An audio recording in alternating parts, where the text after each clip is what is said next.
Hello po, ako po si Roxette Sanchez, nakatira sa Barangay San Jose, 15 years old. Pakisubscribe po si Kuya Mail. Thank you! Hi mga kapalangga! I am Jenny, 19 years old from Cebu. Isa ako sa mga subscribers ng Team Rochelle. Please do like and subscribe Kuya Mail's Vlogs. Thank you! Magandang umaga po mga kalingap, mga ate, mga kuya, mga ka-OFW. Yan, mga kapalangga. Yan, ako po ay nandirito ngayon sa May Larap at tayo po ay may pupuntahan na isang lugar na kung saan ay nanghingi sa atin ng konting tulong.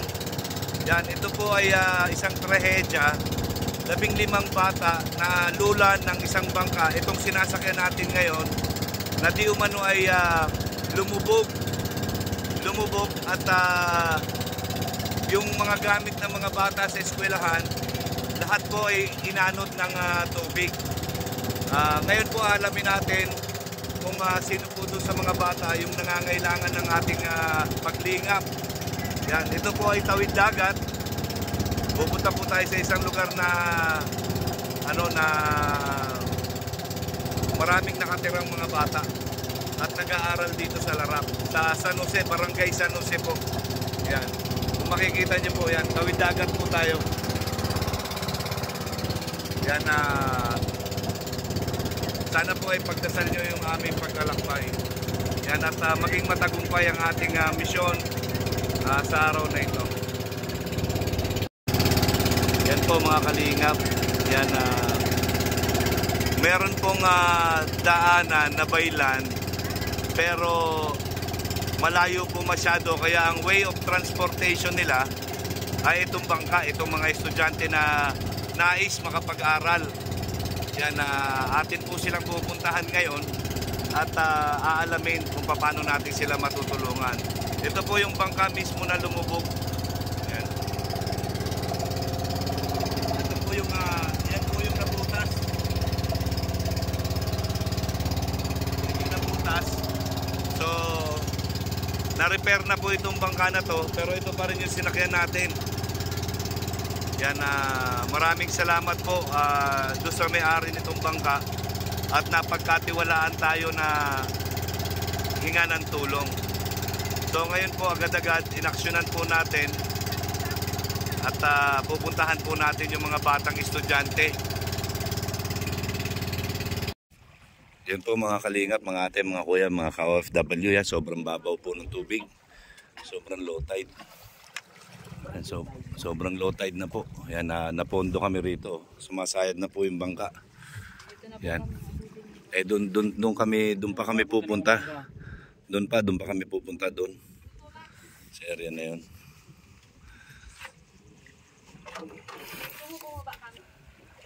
Yan, kasama po natin si Dats Calayo. Yan. At si Baby. Ayan po si Baby. Yan, sinamahan po tayo. Yan. Tubig. Yan o, tignan nyo. Yan po, napakababaw lang.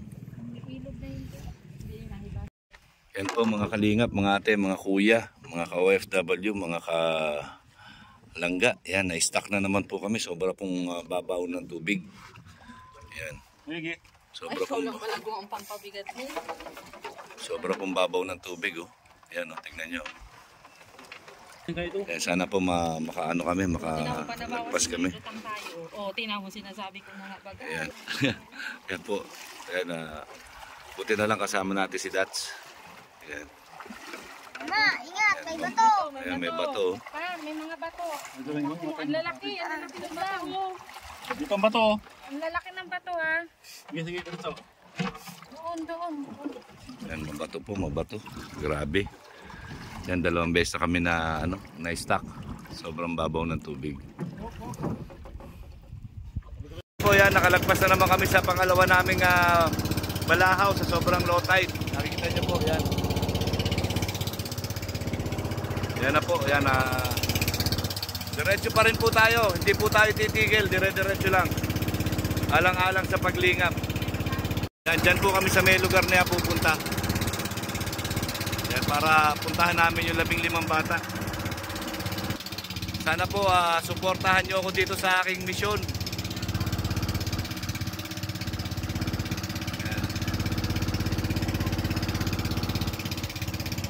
Yan po mga mangrove.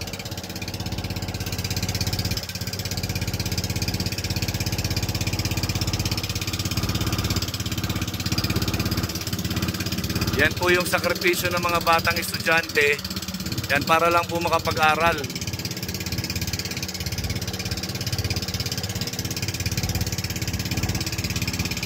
Okay mga kalingap, ito po yung lugar.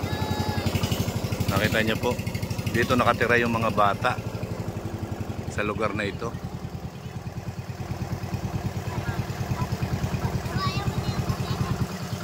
Ay, grabe po, ang layo. Grabe po ang layo. Ay, napapaikutan po ng mangrove. Kasya lang po yung bangka, oh. Ganyan.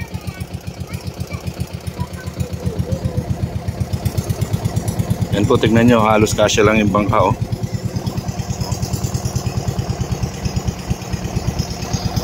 Grabe. Dito po nakatira yung mga bata sa lugar na ito. Sama-sama po nating alamin ang kanilang sitwasyon.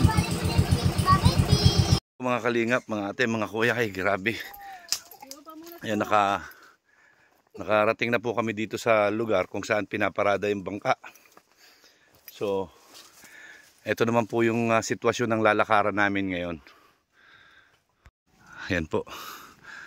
Nakita niyo po yung lugar. Doon po pumarada yung bangka.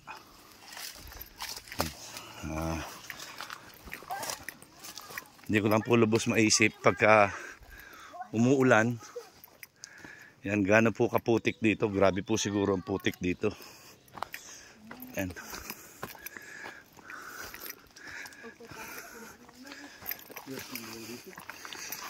Ayan. Yan. Salamat po kay Madam Pittsburgh dito sa bigay niyan sinelas. Nasaktong-sakto po dito. Yan. Grabe. Tingnan niyo po yung lugar. Napakaliblib po. Yan.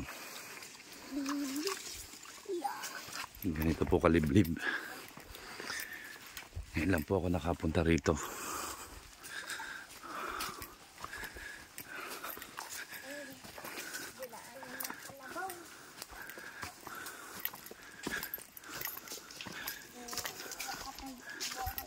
Okay mga kalingap, nandito na po tayo sa mga kabahayan. Ay grabe po, 45 minutes na lakaran po. Yan, bago kami nakarating dito sa mga kabahayan.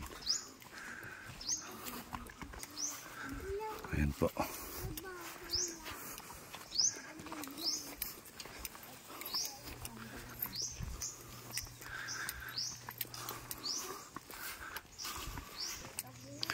Grabe po yan.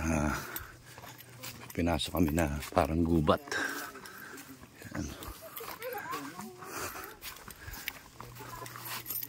Okay, magandang hapon po mga kalingap, mga ate, mga kuya, mga ka-OFW, mga kapalangga. Yan, nandito na po ako ngayon sa lugar kung saan nagtipon-tipon po yung mga batang nakasama doon sa nalubog na bangka. Nung kailan yon? Nung Lunes lang. So 1 week pa lang ngayon. So meron pong isang Good Samaritan na lumapit sa atin para puntahan sila at kung anong pwede nating maibigay na tulong. So nandirito po sila kasama po ni Kuya Mail ngayon. Yan, kausapin po natin para malaman natin kung ano ang mga naging traumatic experience sila sa nangyari sa kanila. So, tara. Okay mga kalingap, ito po yung mga bata na nakasama sa paglubog ng bangka dito po sa lugar ng San Jose, dito po sa Larap. Ayan po sila. So, papakilala ko po sila sa inyo. Yan. Anong pangalan mo? Ako po si Rosebel Abitan, 18 years old, grade 12 po sa Larap po nag-aaral. Okay, si isa. Ako po si Estela Pipino Jimenez. Sa Larap po nag-aaral. 15 years old po. Grade 10. Ako po si Spencer Pipino Jimenez. 13 years old, nag-aaral po sa Larap National High School. Ako po si Rian Lay Empajardo. I'm 13 years old. Grade 8 po ako. Nag-aaral po ako sa Larap. Ako po si Cheris Rain Empajardo. 12 years old po. Sa Larap nag-aaral grade 7 po. Ako po si Diane Jane B. Selview. 13 years old po. Sa Larap po nag-aaral grade 8. Ako si Roxette Sanchez, 15 years old, grade 10 student, Larap National High School. Ako po si Antoinette B. Losada. Grade 8 student po. Larap National High School. 13 years old. Ako po si Carpen Rick Arocol, nag-aaral sa Larap National High School. Ako po ay senior high student. Okay. Hey, may tanong ako. Ano yung mga anong pakiramdam nyo ngayon yung na-experience nyo yung time na biglang lumubog yung bangka na sinasakyan ninyo? Natakot po. At baka tumaob din. Kahit na nakaano na. Lalo't may mga kasama din pong mga hindi marunong maglangoy. Hindi marunong maglangoy.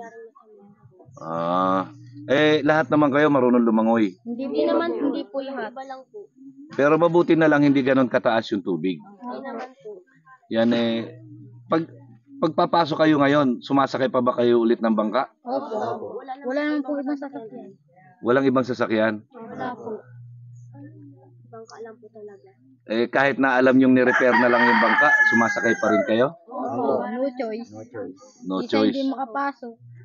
Pero importante talaga yung edukasyon. Ayan kasi ako nagulat ako dito pagpunta ko dito kasi hindi ko ine-expect. Nasa ganitong lugar marami pa lang nakatira at maraming estudyante na nag-aaral tawid dagat. Yan kasi hindi naman ganoon kalapit, 'di ba? Hindi ganoon kalapit. So ngayon kaya ako nagpunta rito dahil sabi nga meron kayong mga pangangailangan. So ano-ano yung mga pangangailangan nyo? Notebook, papel, ballpen. Sapatos din. Sapatos din. Nabara na ako ay. Patay tayo dyan. Saan natin kukunin niya lahat niya ngayon? Ang dami nyo. Ilang kayo? 9. 15 kayo pero kayo lang yung pwedeng makapunta dito para ma-vlog ko at mailagay ko sa YouTube channel ko. So salamat sa inyong ilang kayo, Siyam. Maraming salamat sa inyong Siyam. So ganun pa man, yan ang pangangailangan nyo ay notebook, papel, ballpen, kagaya na sapatos. Yan sana mayroong mabuting puso na makasuportin kahit na pakonti-konti iipunin natin para makabili tayo ng mga pangangailangan ninyo. Ayan ganito sige bibigyan ko kayo ng pagkakataon na na magsalita yan sa inyong mga pangangailangan.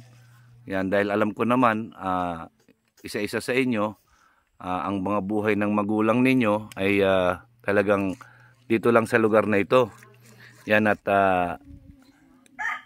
napag-alaman ko rin na ang kabuhayan ay halos iisa lang kung hindi sa bukid, pagkakabod, yan yung sa pamundok, pangingisda. Yan pag malakas ang dagat, wala, gutom. 'Di ba? So may mga tanim-tanim naman kaya lang siyempre kulang pa rin dahil naman nauubos yan 'di ba? Matagal bago magkaroon ulit ng bunga. So ayan anong gusto niyo sabihin sa sa mga nakakapanood sa atin? Sana po ay matulungan niyo kami. Matulungan po sana kami na makabili ng mga gamit. Mga gamit. Yan kasi nakita ko nga yung notebook ni anong pangalan mo? Spencer. Nakita ko yung notebook ni Spencer kanina, ay grabe talagang basa pagka kahit na pinatuyo na, pagka sinulatan mo ay napupunit na yung papel. Oo. Ayan. So, ayan po sila. Humihingi po ng suporta sa atin para sa kanilang mga pangangailangan na gamit sa eskwelahan. Yan lang naman po yung kanilang hinihiling. Sana po may sumuporta sa atin. Yan, at ito pong lugar nila tawid dagat po ito. Tawid dagat. Hindi po ito ganon kalalapit na para makapunta kagad. So nagbuwis buhay din po tayo para papunta dito. Kagaya kanina, 2 beses sumadsad yung bangka. So buti na lang at nalagpasan din yung yung pagkakaantala namin. Yan kasi nga po sobrang ng low tide. Ayan, kawawa naman sila. Yan, meron tayong clips nung lumubog yung bangka. Yan, mabuti na lang itong mga ito ay hindi sila na rattle o kung ano man na nataranta sila. Kumbaga ba, buo pa rin yung loob nila dahil siguro naman taga rito sila. Yung iba marunong lumangoy, siyempre yung iba talagang nagkaroon ng trauma. Meron kayong mga kasama na halos ayaw na sumakay ng bangka. Meron, papatanggal daw muna ng trauma, sabi niya. Oo, kasi mahirap yun. Oo, nakakagulat yun. Ay, saktong di rin baga po marunong yung dalawa po. Tsaka hindi, kahit na taga rito kayo, ibig ko sabihin, yung paglubog ng bangka, na kayo lahat magkakasama, 15 kayo, syempre yan, nakaka-nervous yan, nakakakababa. Paano kung biglang tumaas yung tubig? Di ba? Paano yung mga hindi marunong lumangoy? Hindi na lang po akali sa bangka para hindi din nakahabag. Kaya nga, maraming salamat pa rin doon sa inyong bangkero na anong pangalan? Si Kuya Buko. Yan, talagang hindi niya kayo pinabayaan, tinignan niya kayo talaga kung kung merong masamang nangyari sa bawat isa sa inyo. Yan, at pinuntahan niya isa-isa ang mga magulang ninyo para ipagbigay alam ko yung trahedyang nangyari. Yan, na hindi naman wala namang may gusto noon, di ba? Aksidente talaga 'yon.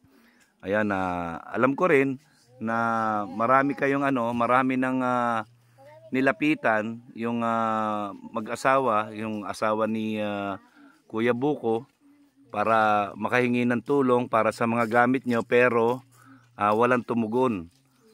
Walang tumugon. So sana ngayon sa panawagan natin sa mga nakakapanood sa atin, sana mayroong mga busilak na puso na makatulong sa ating mga pangangailangan yan sa eskwelahan para magtuloy-tuloy ang pasok ninyo. Ayan, ayun, sige, once again yan, sige, manawagan kayo. Manawagan. Ayan. Sana po may silak po na puso. Tulungan po kaming magbigay po ng kaunting tulong po para makabili po ng mga gamit. Mga gamit. Yan Oo nga, tingin ko nga talagang napansin ko rin ang pamumuhay talaga dito hindi ganon karangya. Yan, kagaya nga kanina nung sinabi ko kung nakakain na kayo sa Jollibee, karamihan sa inyo ay hindi pa, or lahat kayo hindi pa, no? So kumbaga ba talagang ganun kayo kalayo sa patag o sa sibilisasyon, kasi ultimo yung SM dito hindi nyo pa yata narating, tama ba ako? Dahil ang ano nyo lang, ang pinupuntahan nyo lang mula dito sa bahay, eskwelahan, ang pinakamalayo nyo lang nararating yung bayan. So ayan po, sila po talaga parang pulo ito, no, parang isla, no, para siyang isla, natawid dagat po ang transportation nila talaga dito. So ayan, yan sa mga nakakapanood po nito, sana makapag-abot tayo ng kahit na konting tulong pangsuporta sa mga gamit nito mga bata na ito na nakaranas ng isang trahedya na nakakatroma, kagaya ng paglubog ng bangkang sinasakyan nila. Ayan. So nakakaawa po itong mga bata na ito. So sana matulungan natin. Yan. Yan pa yung kasama nyo. Yan po yung Yan. Anong pangalan mo? Shara May po. Ha? Sharon? Shara May. Ha? Shara May. Shara May. Ilang taong ka na? 13 years old po. Anong grade? 8 po. Yan. Anong masasabi mo doon sa nangyaring trahedya sa inyo? Nakakatrauma po. Nakakatroma? Sumasakay ka ba ulit ng bangka? Hindi na po ulit ngayong week. Ngayong week, bakit? Natatakot ako ulit. Natatakot ka? Paano ka nag-aaral? Sa motor na lang po. Nagmamotor. Sumasakay ka na lang ng motor. Mahal ang pamasahe. Oh. Imbis na makakamura ka, napapamahal ka palalo. Mas malayo. 'Di ba? Kasi hindi kagaya dito. Pag tawid mo, nandoon ka na. Opo. Ayan. So, hanggang ngayon may trauma ka pa rin sa pagsakay ng bangka. Marunong ka ba lumangoy? Medyo lang po. Medyo lang, pero na-trauma ka pa rin. So, ayan mga kalingap, mga ate, mga kuya, talagang hindi maaalis dahil isang trahedya na hindi makakalimutan. Siguro, ano na yan, experience nyo na yan, ano? Yan, talagang hindi nyo na makakalimutan yan hanggang sa makapag-asawa siguro kayo. Tama? No? Kasi first time na nangyari at saka at least marami kayo yung hindi kayo nagpanic, no? Hindi kayo nagpanic. So okay yan, tama yan. Yun sana mayroong makarinig sa panawagan natin at matulungan tayo. Okay, yan mga kalingap, ayan po sila. Ayan sila. Napaka tsatsaga po na mag-aral dahil kahit natawid dagat po ay talagang sige lang sila. Talaga pong masasabi ko, na-witness ko po mismo na ang kabuhayan po dito ay napakahirap po, napakahirap talaga ng kabuhayan dito. So samantalang itong mga bata na ito, kahit na mahirap ang kabuhayan, nagpipilit silang magkaroon ng magandang edukasyon. Ayan. So ayun lang po mga kalingap, mga ate, mga kuya, sana po may makaantig sa puso ng mga manonood na makapagbigay ng mga notebook, yan, kahit 2, 3, yan, bali 10 po sila na nandirito ngayon, yung talagang nangangailangan ng mga gamit. So ayan po sila. So hindi ko alam kung paano ko sasabihin, pero sana po matulungan niyo ako dito sa mission ko na to, dito sa aking bagong project na ito para dito sa mga batang mag-aaral na ito. Okay mga kalingap, ayan po, narinig natin ng bawat isa. Yan, yun lang po yung kanilang panawagan, kundi yung gamit sa eskwelahan. Yan, sana po matulungan niyo ako na masuportahan dito sa mga pangangailangan nitong bata. Yan, sana po sa susunod na pagbalik ko dito ay dala-dala ko na ang isang magandang balita para sa kanila. Yan, maraming salamat po. Ang laging sinasabi ni Kuya Mail, ang gumagawa ng mabuti sa kapwa ay pinagpapala. Mabuhay po tayong lahat hanggang gusto natin. Yan, nang naaayon sa kalooban ng Panginoon. Yan, magandang hapon po sa inyong lahat at I love you 3 times a day. Bye-bye.